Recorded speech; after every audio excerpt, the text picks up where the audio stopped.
Baik, Assalamualaikum warahmatullahi wabarakatuh. Perkenalkan, nama saya Sufina Rofi, mahasiswa manajemen logistik semester pertama. Izin terkait dengan saya akan memaparkan terkait dengan metode pemilihan vendor, terutama dalam pemilihan eh, tender dalam pembelian. Ini merupakan salah satu mata pelajaran dalam sistem logistik dan SCM oleh dosen pengajar kita, Profesor Dr.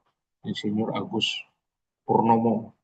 Jadi memang ruang lingkup logistik ya kita kenal ada dua ya, inbound logistik dan outbound logistik. Jadi memang lebih kita bahas terkait dengan inbound logistik, terutama ini untuk terkait dengan aktivitas pembelian, purchasing dan procurement. Memang ini aktivitas yang lebih melibatkan kepada pemilihan, kepada evaluasi, negosiasi dan pengadaan bahan baku dengan pemasok untuk memenuhi kebutuhan produksi, karena memang tantangannya luar biasa, adanya fluktuasi harga bahan baku, adanya ketergantungan kita kepada pemasok tunggal, dan adanya risiko terkait dengan kualitas dari produk tersebut.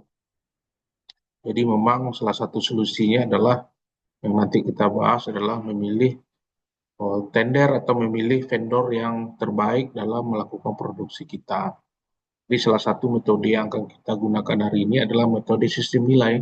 Ini metode yang paling sederhana yang sering digunakan oleh perusahaan dalam melakukan tender barang maupun jasa.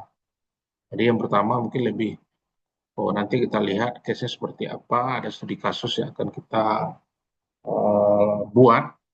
Yang pertama untuk langkah-langkah dengan sistem nilai yaitu kita tentukan dulu kriterianya ada berapa, bobotnya berapa, kita bagi. Ya misalkan contoh, apakah di produk 40%, untuk kinerja perusahaan 40%, dan dari price-nya 20%. Nanti masing-masing kriteria itu kita beri skor. Ya terserah di kita apakah dari skala 1 sampai 5 atau 1 banding sampai 10 ya. Jadi nanti kita total, kita melakukan penghitungan, nanti akan didapat vendor yang paling terbaik, nilai yang tertinggi yang nanti akan menjadi pemenang tendernya.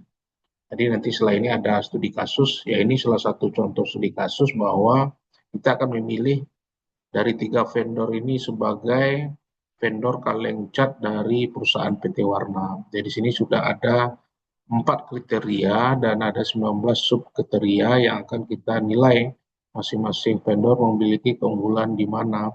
Di sini kita menggunakan skalanya dari 1, 2, 3, 4, dan 5. Nah, nanti kita nilai masing-masing vendor ini siapa yang memiliki nilai tertinggi, itulah yang akan kita pilih sebagai vendor. Ini metode yang lazim digunakan oleh perusahaan dan lebih sederhana.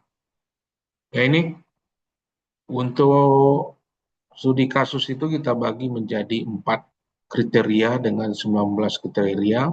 Produk saya berikan 30%, bobotnya untuk company-nya saya beri bobot 25%, untuk servicesnya saya beri 25%, sedangkan untuk sales personalnya saya beri bobot 20%. Masing-masing vendor udah ada skornya, jadi kita hitung vendor A, vendor B, vendor C, kita hitung semua skornya, kita kali masing-masing bobotnya, jadi kita dapati nilai sebagai berikut.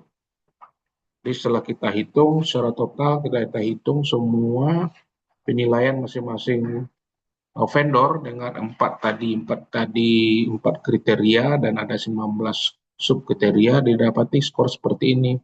Untuk kategori produk dengan bobotnya 30%, vendor A. Yang tertinggi adalah vendor B. Sedangkan dari sisi company perusahaannya saya berikan bobot 25%. Setelah dihitung yang paling tinggi adalah vendor A dan vendor C. Untuk servicesnya bobot saya berikan 25%, yang tertinggi ini saya lihat vendor A, dan untuk sales personelnya saya beri bobot 20%, yang tertinggi adalah vendor A dan vendor B. Setelah semua kita hitung dan kita total, Untuk vendor A itu ada di angka 4,13, untuk vendor B di angka 3,96, di vendor C di angka 4,05. Jadi berdasarkan metode sistem nilai ini, bahwa yang nilai tertinggi adalah vendor A. Jadi dengan angka 4,13, inilah vendor A lah yang menjadi yang bisa kita tetapkan sebagai pemenang tender. Jadi metode sistem nilai ini lebih sederhana, tetapi memang membutuhkan keakuratan data. Jadi kita harus menilai kinerja produk, kinerja keuangan, dan sebagainya itu dengan akurat, sehingga hasil yang kita dapatkan atau vendor yang kita pilih betul-betul yang terbaik, sehingga tidak mengganggu di bisnis kita.